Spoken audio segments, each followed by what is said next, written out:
Assalamualaikum warahmatullahi wabarakatuh.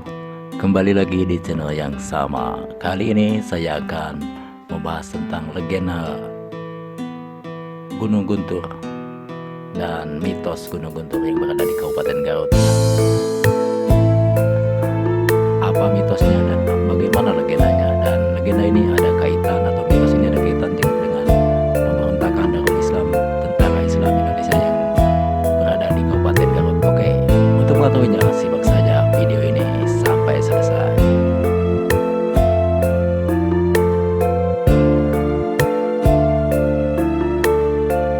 Yang pertama, kita bahas dulu tentang legenda Gunung Guntur. Legenda gunung itu pada masa kekuasaan Kerajaan Timanganten saat dipimpin oleh Sunan Ranggalawe. Sunan Ranggalawe memiliki saudara perempuan bernama Maharaja Inten Dewata yang tidak tinggal di kawasan kerajaan, tetapi di sebuah pelosok desa Kerobokan bersama pelayannya.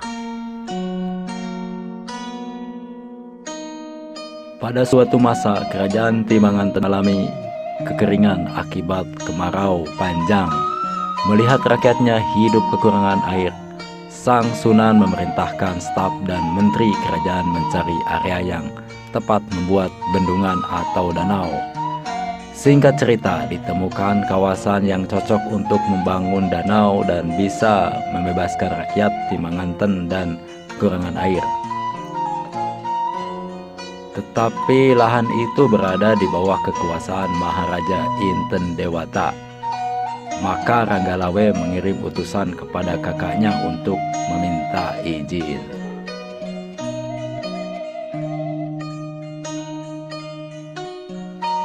Namun utusan itu pulang dengan wajah masam karena sang kakak tidak mengizinkan pembuatan danau tersebut. Sebab itu adalah satu-satunya lahan yang dimiliki Maharaja Inten.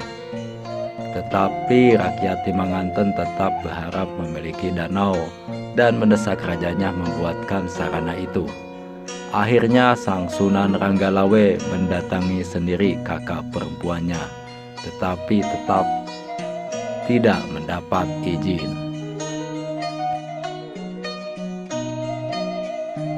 Tetapi atas hasutan menterinya, Ranggalawe tetap membangun danau itu di tanah kakaknya. Setelah danau selesai, air pun mengaliri seluruh penjuru desa. Namun, Maharaja Inten Dewata bersedih atas perlakuan adiknya yang semena-mena itu. Dengan perasaan marah, Maharaja Inten Dewata meninggalkan kediamannya menuju gunung kecil yang pada hari ini disebut dengan Gunung Putri. Di gunung itu dia meminta kepada Batara Rambu Putih agar dibuatkan wadah air dan kapal tanah. Aku hendak menaiki Gunung Kutu. Aku hendak melihat kawasan desa Kerobokan dari atas sana. Begitu alasan Maharaja Inten. Gunung Kutu tersebut ya, yang dimaksud Gunung Kutu itu adalah Gunung Guntur ya yang sekarang. Jadi Maharaja Inten menyebut namanya Gunung Kutu dan sekarang namanya Gunung Guntur ya yang kita kenal yang berada di Kabupaten Garut ini. Kita lanjutkan. Setelah mendapatkan air dan sekepal tanah ditemani batara rambut putih, Maharaja Inten Dewata pun bergegas menaiki Gunung Kutu. Sesampainya di puncak, ia menumpahkan air yang dibawanya dan menyebarkan tanah yang di kepalanya. Sementara dia kembali ke gunung kecil. Saat setelah sampai di puncak gunung kecil, tiba-tiba saja seluruh kawasan kerajaan Timanganten ditutupi awan gelap. Letusan dahsyatnya terdengar dari arah Gunung Kutu, mengakibatkan hujan api dan batu serta menghancurkan kerajaan. Saking hebatnya, gunung-gunung yang berada di sekitar Gunung Kutu ikut bergoyang. Setelah itu Gunung Kutu sering disebut Gunung Guntur. Itulah ya Gunung Kutu ya, makanya sekarang disebut Gunung Guntur ya. Semua rakyat sangat ketakutan. Mereka memilih meninggalkan desa itu dan mengungsi ke daerah lain seperti Cianjur, Bandung, Karawang, dan daerah lainnya. membuat kawasan kerajaan Timanganten kosong tak berpenghuni. Ya kawan-kawan semua, semua karena mengungsi ke Cianjur, Bandung, Karawang. Jadi kerajaan Timangaten kosong ya, tidak berpenghuni. Dan kita lanjutkan, akhirnya Sunan Ranggalawe menemui Maharaja Intadewata memohon ampunan sambil mencium kaki kakak perempuannya. Sang kakak pun memaafkannya dan tiba-tiba bencana besar tersebut berhenti seketika. Tetapi Ranggalawe tidak lagi memiliki kerajaan karena semua sudah disapu oleh bencana dari Gunung Guntur ya kawan-kawan semua. Begitulah legenda tentang Gunung Guntur ya, yang dulu namanya Gunung Kutu. Dan kita lanjutkan tentang mitos yang berada di Gunung Guntur ya. Yaitu yang pertama ada mitos tentang tuyul di Gunung Guntur ya. Desember 2017 di dunia media sosial digembarkan akun Facebook milik Irsad Farid yang disebut berhasil merekam makhluk goib mirip tuyul di kaki Gunung Guntur. Irsad mengatakan gambar misteri itu merupakan penggalan video yang diambilnya secara tidak sengaja saat melintasi lahan perkebunan di kaki Gunung Guntur pada Sabtu 2 Desember 2017 sekitar pukul 10 malam ya kawan-kawan semua. Jadi penampakan tuyul di Gunung Guntur ya. Irsad mengatakan kejadian itu berlangsung cepat saat itu. Maaf diulang, Irsad mengatakan kejadian itu berlangsung cepat.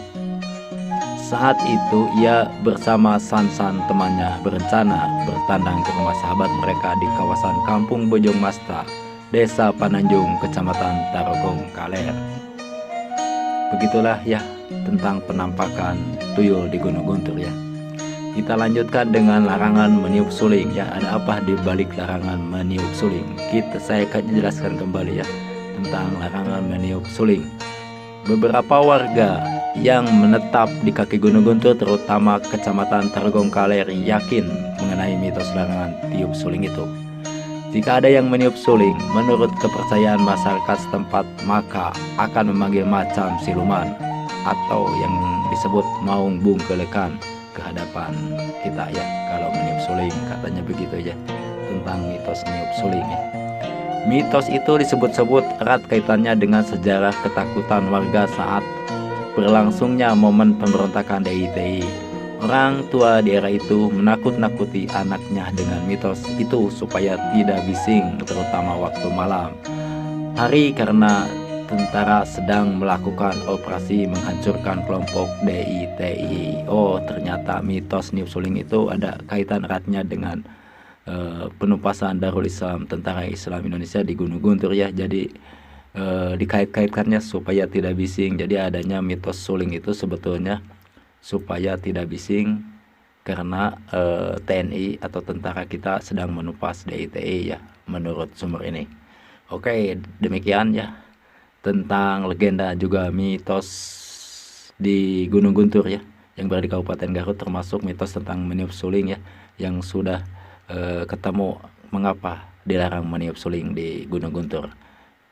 Ternyata ada kaitannya dengan DITI supaya tidak bising karena pada zaman itu DITI lagi ditumpas sama tentara kita, Tentara Nasional Indonesia. Dan juga ada juga mitos tentang tuyul bungkelekannya. Oke, terima kasih, hatur nuhun, sampai ketemu lagi di video selanjutnya.